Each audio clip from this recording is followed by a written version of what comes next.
கேட்கலையோ, இந்த தாய் நம்மை, நம் மன உணர்வை நன்கு அறிந்து கொண்டிருக்கிறார். எனவே தான் நான் 2வது சிந்தனையாக சொன்னேன், நம்முடைய மன உணர்வுகளை காதால் கேட்டு பரமனிடம் பரிந்துரைத்துக் கொண்டே இருக்கக்கூடிய அந்த தயாபரி பூண்டி தாய்.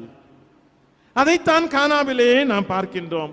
தன் மகனை நம்பினார், எனவே அணுகினார், பரிந்துரைத்தார், பணித்தார்.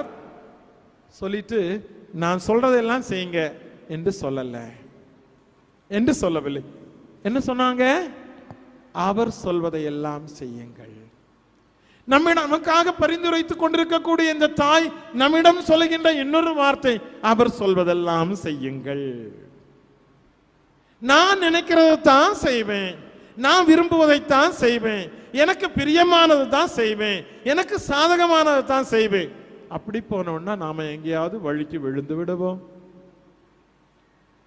கடவுள் என் வழியாக என்ன செய்ய விரும்புகிறார் என்பதை உள்ளூன உணர்ந்து செய்யக்கூடிய அந்த ஒப்பற்ற திறந்த பரந்த மனப்பாங்கு நமக்குள் இருக்க வேண்டும்.